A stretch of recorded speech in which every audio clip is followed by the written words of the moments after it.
Nah, pertama-tama saya akan menjelaskan tentang apa itu NU.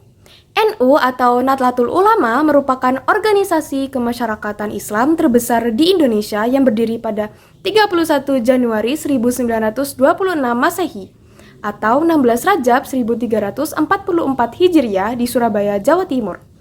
Organisasi ini didirikan oleh para ulama tradisional, dipelopori oleh Kiai Haji Hasyim Asy'ari dengan dukungan tokoh-tokoh lain seperti Kiai Haji Wahab Hasbullah, Kiai Haji Bisri Syansuri, dan para ulama pesantren di Jawa dan Madura. NU atau Nahdlatul Ulama berasal dari bahasa Arab, yakni Nahdlatul yang artinya berdiri atau bergerak, sedangkan ulama berarti orang yang berilmu. Nahdlatul Ulama adalah organisasi kemasyarakatan dan keagamaan dengan simbol-simbol yang menjelaskan tujuan dasar dan cita-cita keberadaan suatu organisasi. Yang selanjutnya ada substansi dan ideologi Nahdlatul Ulama. Dalam sejarah NU, berdirinya Nahdlatul Ulama tidak bisa dipisahkan dari ajaran Ahlus Sunnah wal Jamaah atau Aswajah. Ajaran ini bersumber dari Al-Quran, Sunnah, Hadis Nabi, Ijma atau kesepakatan para ulama terdahulu, dan Qiyas atau menyamakan hukum berdasarkan contoh dalam Al-Quran atau Hadis. Menurut Kiai Haji Mustafa Bisri, ajaran ini punya 3 hal penting, yaitu yang pertama, dalam bidang syariat Islam, NU mengikuti salah satu dari 4 mazhab besar, yaitu Hanafi, Maliki, Syafi'i, dan Hanbali. Para kiai NU sendiri sangat patuh dengan ajaran Syafi'i. Contoh ucapannya, saya sekolah Syafi'i, saya sekolah NU. Yang kedua, dari sisi tauhid atau ketuhanan, NU mengikuti ajaran Imam Abu Hasan al-Asy'ari dan Imam Abu Mansur al-Maturidi.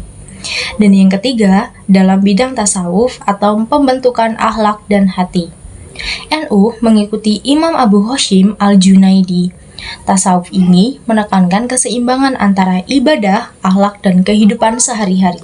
Pemikiran dari ulama seperti Hasan al-Basri juga punya pengaruh besar. Beliau adalah tokoh Sunni terkenal yang pernah membahas tentang Qadariyah atau paham manusia punya kehendak bebas, dan Jabariyah paham semua yang sudah ditentukan. Beliau memilih jalan tengah dan pemikirannya itu akhirnya berkembang jadi ajaran Ahlus Sunnah wal Jamaah yang diikuti NU sampai sekarang. Yang selanjutnya ada ideologi Ahlus Sunnah wal Jamaah. Ideologi Aswajah lahir karena alasan yang sangat penting. Dulu, pada masa penjajahan Belanda, ada usaha untuk menghancurkan kekuatan Islam. Hal ini menumbuhkan rasa tanggung jawab para ulama untuk menjaga kemurnian dan keutuhan ajaran Islam. Selain itu, para ulama juga punya rasa tanggung jawab sebagai pemimpin umat yang ikut memperjuangkan kemerdekaan Indonesia dan membebaskannya dari penjajahan. Sampai sekarang, para ulama juga merasa bertugas untuk menjaga kedamaian dan persatuan bangsa Indonesia. Tidak semua sejarah bangsa Indonesia bisa dijelaskan dalam satu waktu, karena perkembangan NU sendiri berlangsung panjang dari abad ke-19 sampai sekarang. Perjalanan itu adalah proses ujian dan pembentukan jati diri. Pada masa perjuangan kemerdekaan, ada beberapa kelompok kekuatan yang tumbuh bersama-sama, termasuk NU. Para ulama NU ikut aktif dalam perjuangan melawan penjajah, mengajarkan Islam, serta menjaga semangat kebangsaan. Menurut Muhammad Abu Zahra, Islam punya 2 bentuk utama, yaitu yang bersifat praktis, atau dilakukan langsung dalam kehidupan sehari-hari, dan teoritis, atau berupa ilmu dan kajian. Perbedaan itu sudah tampak sejak masa sahabat Nabi seperti Ali bin Abi Thalib, Khawarij, dan Muawiyah.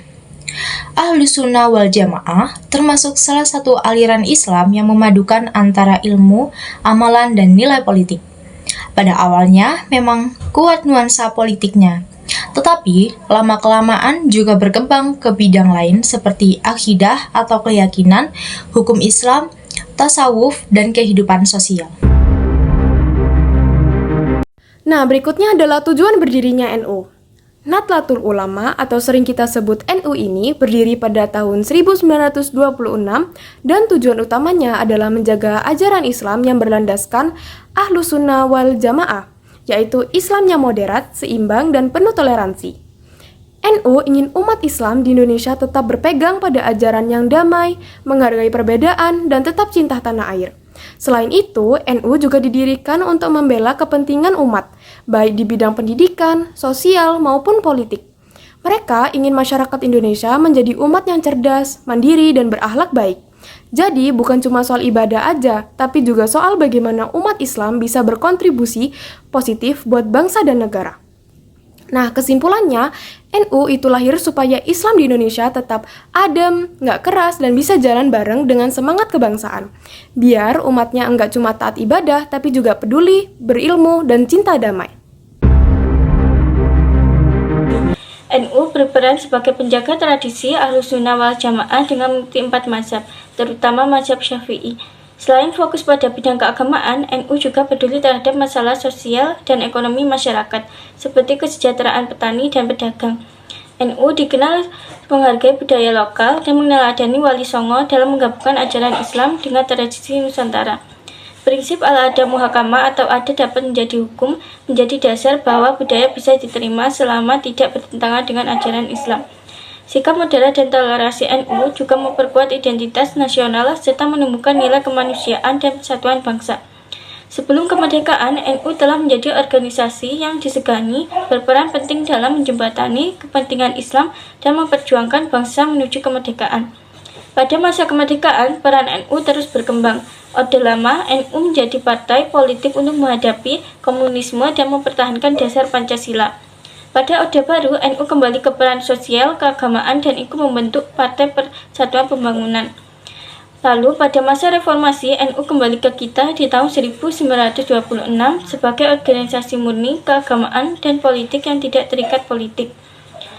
Secara keseluruhan, NU berdiri sebagai gerakan keagamaan, sosial, dan kultural yang menjadi tradisi Islam, memperkuat persatuan bangsa, serta menegakkan nilai-nilai kemanusiaan dan dalam kehidupan masyarakat Indonesia. Subhanallah.